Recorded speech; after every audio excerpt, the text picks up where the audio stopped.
네, 안녕하세요. 지인입니다. 요즘 말레이시아에 헤이즈가 정말 너무 심합니다.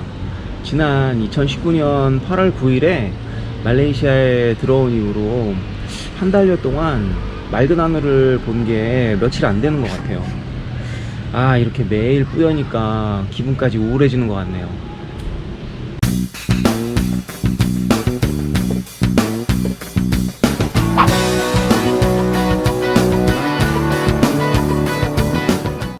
요즘 제가 근처에서 찍었던 사진들 몇 장 보여드리겠습니다. 네, 정말 장난 아니게 뿌옇죠?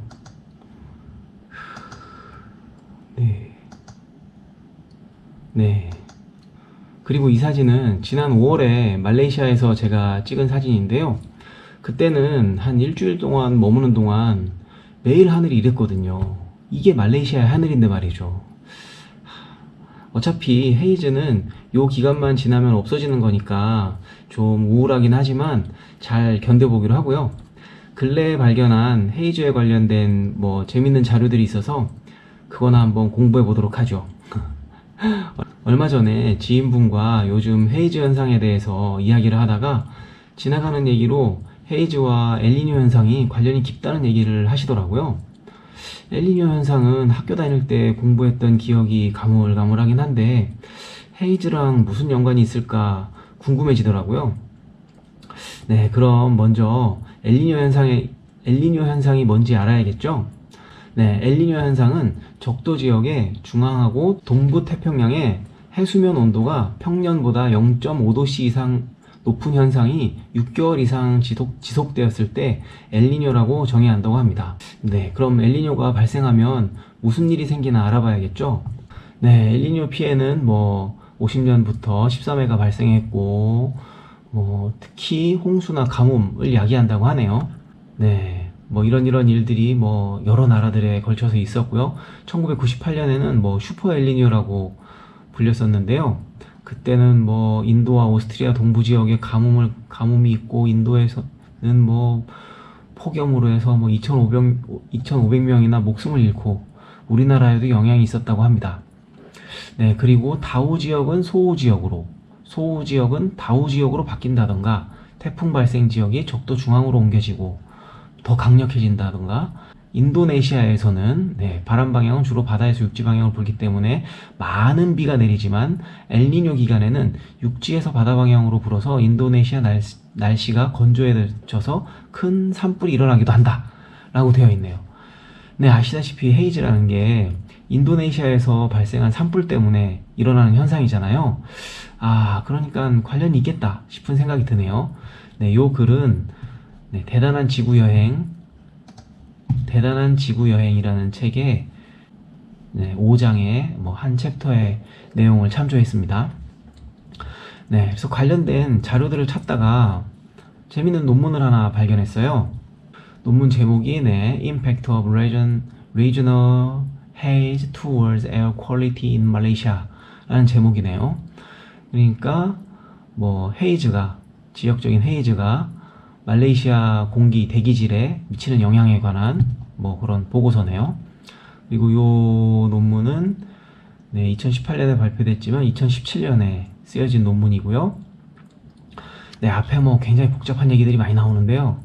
네, 일단 논문은 그림만 보면 되죠. 네, 보통 미세먼지와 관련된 거는 PM10 지수고요. 여기는 그리고 샤알람, 코타키나발루, 쿠칭 요런 지역에 대한 데이터들인데요. 아까 보셨듯이 1998년도에 슈퍼 엘니뇨가 있었을 때 미세먼지 농도가 굉장히 높죠. 그리고 뒤에 나오겠지만 2016년도에도 엘니뇨 현상이 있었고요. 네, 그래서 이 자료들을 쭉 넘기다 보니까 여기에 이런 재밌는 그림이 하나 있습니다. 이 그림의 내용이 뭐냐고 하면, 그러니까 페탈링자야의 API라는 건 에어 폴루션 인덱스, 그 대기 오염 타임 시리즈랑 글로벌 그리디드 민 SST, 그러니까 Sea Surface Temperature, 해수면 온도를 이렇게 그리드로 쪼개가지고 그거랑 요거를 코릴레이션 코에피션트를 구해본 거거든요. 상관계수를 구해본 겁니다. 그러니까 여기서 상관계수가 요건 1이고 요건 마이너스 1이잖아요. 그러니까 상관계수 1이라는 거는 이런 어떤 선형의 관계가 있다는 얘기거든요. 요쪽에 그러니까 SST 그러니까 요 해수면 온도가 증가하면 페탈링자의 대기 오염 지수도 증가한다 라는 의미예요. 그러니까 여기는 1, 그러니까 완전히 선형적인 관계가 있다는 거잖아요. 굉장히 관계가 높다는 거거든요, 통계적으로. 그리고 특히나 이렇게 빗금친 부분은 그 유의구간 5% 이내로 신뢰할 수 있다 라는 의미네요. 그러니까 이쪽 중부와 동부 지역의 해수면 온도가 높고, 해수면 온도가 높아지면 페탈링자의 대기 오염이 높아지고, 이쪽 서부 지역의 온도가 낮아지면 페탈링자의 이 부분은 이제 마이너스 1이니까 음의 상관관계가 굉장히 높다는 거잖아요.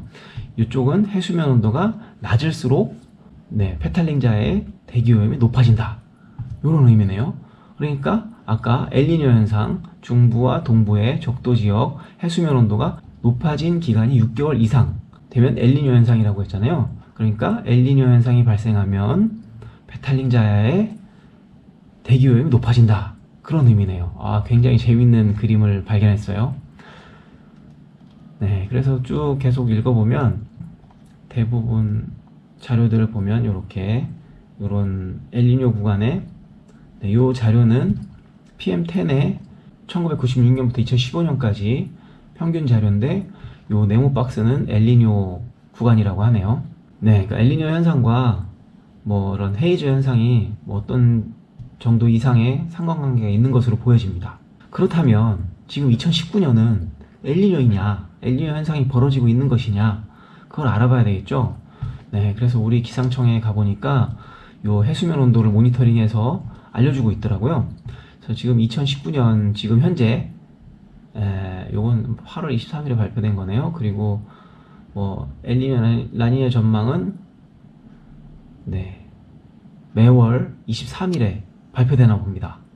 그래서 8월 23일에 발표된 자료로 보면 지금 엘니뇨 라니냐 감시구역의 뭐 온도는 평년보다 0.2도 높아서 중립 상태를 보이고 있습니다. 엘니뇨는 아니라는 거죠. 네, 뭐 올해는 엘니뇨가 발생할 것 같지 않다고 하네요. 엘니뇨가 발생할 것 같지도 않은데 왜 이렇게 헤이즈가 심한 거죠? 어쨌든 간에 이 대기질 관련된 그림을 보시면 이 새까만 부분에 비가 많이 와서 산불이 꺼져야 말레이시아의 공기도 좋아질 거다라고 예측해 볼 수 있겠네요. 그래서 이 지역이 어딘가 한번 찾아봤습니다.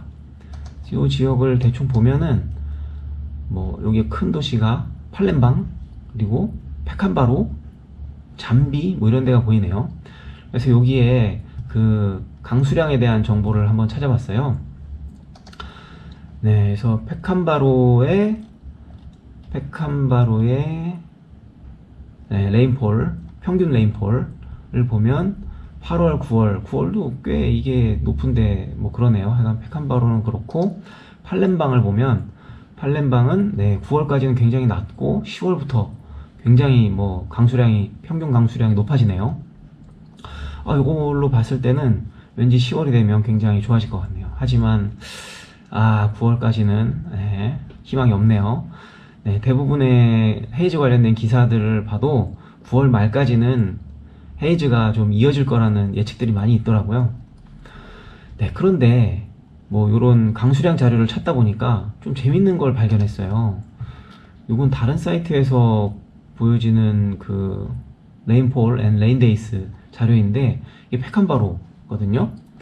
근데 2009년부터 쭉 와서 봤을 때 2018년 겨울하고 2019년 봄까지 비가 엄청나게 많이 왔어요.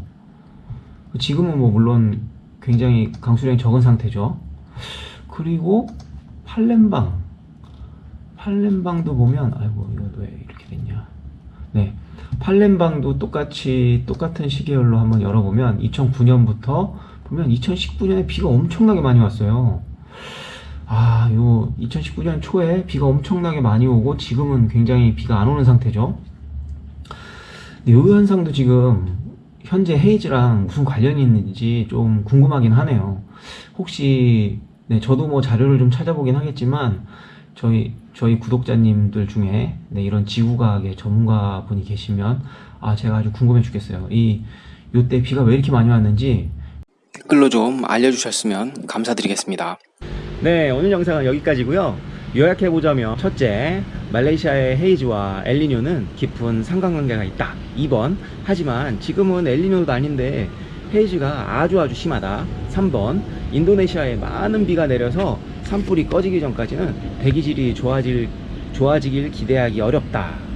네, 뭐 어쩔 수 없지만 기다리면 확실히 좋아지는 거니까 너무 우울해하지 말고 며칠만 견디면 되겠네요. 그럼 시청해주셔서 정말 감사하고요. 다음 영상에서 또 만나요. 안녕.